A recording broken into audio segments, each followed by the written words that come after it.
Good evening. Once again, we are talking about LGBTQ discrimination in our schools and resources to combat it. I have Jace Wilder joining us from the Tennessee Equality Project. Jace, thanks for being a part of the show once again. We have some callers on the line, so let's get right to it. First up is Dee. Dee, thank you for your patience during the commercial break. Go ahead. Yeah, thank you. My question is for Jace. Regarding trans athletes, do you recognize any biological advantages that trans women might have in certain sports? The most famous cases, I suppose, come from track athletes like Andrea Yearwood. And I was curious, if biology doesn't matter in these areas, should high schools and colleges stop separating the sexes in their athletic competitions? Thank you. Very interesting question. Thank you, Dee. Jason, I'm going to let you take a stab at that one.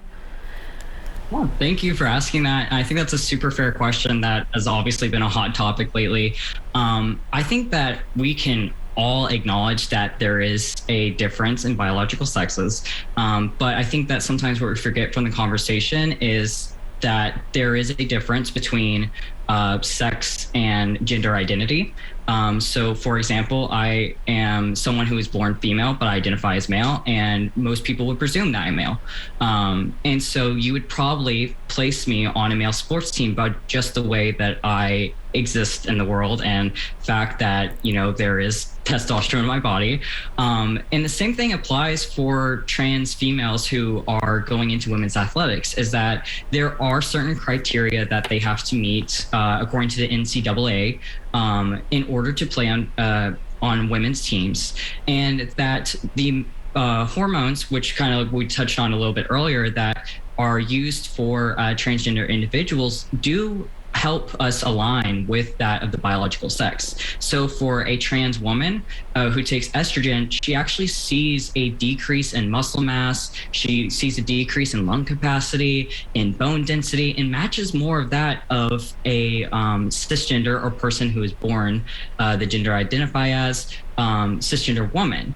And same thing for trans men as well. I myself would be seen both on the biological level when it comes to hormones, stuff like that, as more male because my testosterone levels are at that point. And one of the other conversations we have to have in this as well, though, is that we should all be very cautious about over-medicalizing sports participation, especially on that high school level, because one of the main purposes of having high school sports isn't to defeat the next person, but to create teams and have bonding and create those experiences to help kids form relationships, to learn about teamwork. And what we don't see is trans athletes absolutely dominating the field or using any kind of dominant advantage based off of any kind of biological phenomenon. What we're seeing is that when they're allowed to play sports, that they have decreased mental health deficiencies. They have increased feelings of safety within their schools, and that overall they're just given the same equal opportunities as the other students. Again, we aren't seeing that trans athletes are somehow taking over or dominating scholarships or taking away opportunities. Instead, what we're seeing is just inclusivity. So even though obviously biological sex can matter, it matters just as much about all these other prospects as well. Interesting. Okay, let's go to Julia on the line. Julia, go ahead with your question or comment. Hi, I'm here. Okay, go ahead. You're on the air. Hi, I would just like to say that I really appreciate you all bringing all this to light. Carrie, I love your hair. Oh, thank you. I appreciate that. I was having a bad hair day, so, you know, I had to do something. I love your hair. I would just like to say this. I think that it's wonderful that we're bringing all this to light. I'm transgender, and I live here in the Williamson County community of Franklin, Tennessee, and it's well-needed discussion that's going on how we're going to get over all of this that's happening. I have a lot of friends, and they have children that are trans as well, and they go through so many different obstacles on a daily basis. I mean, that, you know, you wouldn't believe, and it's absolutely absurd. So I just wanted to say that I appreciate you all just bringing this conversation up. Things will change. We know that things will change. It's just going to take a fight to do that. So everything that's going on right now, I would just like to tell you, sir, to keep doing what you're doing. I think you're doing a magnificent job, and you do have support behind you. And Carrie, again, I love your hair, and that's all I have to say tonight. Well, thank you. Julia, can I ask you a few questions? Do you mind? Absolutely. How old are you, first of all? You sound a little older than maybe high school, I'm guessing. Absolutely. I am 34 years old. Okay. Can you tell me what it was like when you look back at your high school years, if you were identifying as trans at the time, what that was like being in school? Absolutely. Absolutely horrifying. It was one of the worst experiences of my life. I developed major anxiety issues because of it. There were times that I would go into the gym and I was just totally minimized with all of the different extracurricular activities that were being brought upon in school. And I'm talking about, just regular clubs that, you would join. You're totally minimized because of that. And I can remember that it was just something within me that I knew things would change and would get better. But it seems like we're going backward instead of forward. But we're moving forward, but people don't want you to know and to see that we're making progress. But to answer your question on that, it was one of the most terrifying experiences of my life. Totally abused.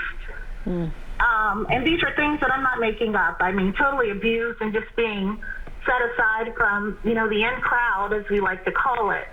It was just one of the worst experiences of my life, and it needs to be addressed, and it needs to be addressed now. Yeah. Well, that's what we're trying to do. Yeah. Julia, thank you for calling in. I appreciate hearing from you tonight. You are welcome. Thank you all, and thank you for both for what you're doing tonight. It makes me proud. Oh, that's awesome. All right. Thanks, Julia. Have a good night.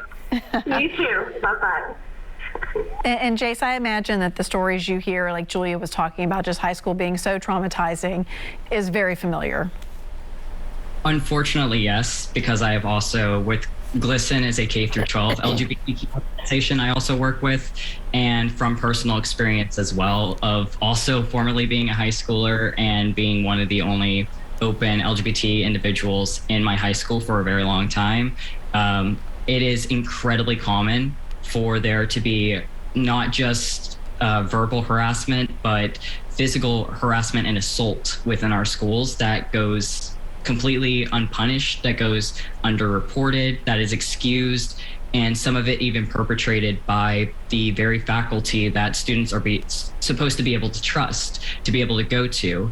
And it does cause a lot of issues that we can both statistically see, such as increases in absences and dropping out and lack of going to college or dropping out within their first year of college. Like for trans individuals, they are 10 times more likely to drop out in their first year of college if they even finish high school.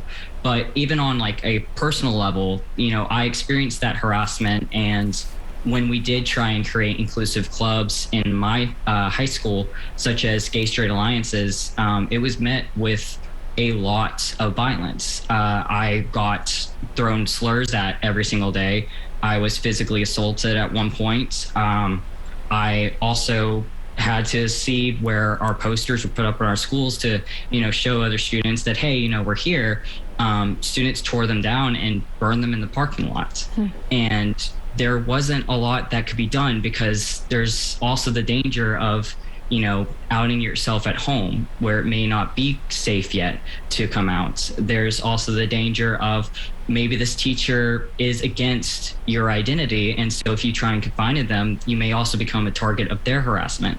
And that's why it's so important, just like she was saying, to have this conversation. And I appreciate her coming on and saying that, because a lot of people don't realize just how much this is harming LGBT students and how many students that actually is, because I don't think any of us want to encourage the harassment and discrimination of a child.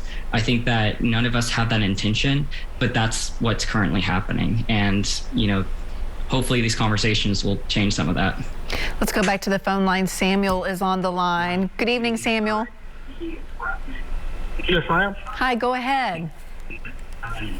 Yes, ma'am. The reason I'm calling is I know that y'all are probably out of Nashville. See, Yes. a lot of I live out in the rural areas, and what confuses a lot of people out here is, you know, when you talk about transgender and they was born a male or female, vice versa, it don't matter, and then they're identifying. Have they actually went through the change, or do they still have the body parts of what they was born with? That's what confuses me personally. Yeah, sure. There's a learning process in all of this, especially for folks of a certain generation, and I would even put myself in that as a 40-something-year-old. So, Jace, help us out. And by the way, Samuel, thank you for your call. I'm going to hang up so you can listen to the TV. It just makes it a little easier.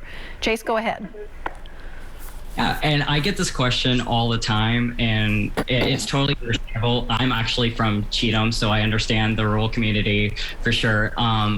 And it just varies per person. And I think at the, one of the things I want to start with this is that at the end of the day, what matters most is being able to acknowledge that when someone asks for you to respect their identity, that, just like we would respect any other identity, that if someone prefers she, her pronouns or he, him pronouns, stuff like that, that we do that because we want to respect each other and treat each other equally.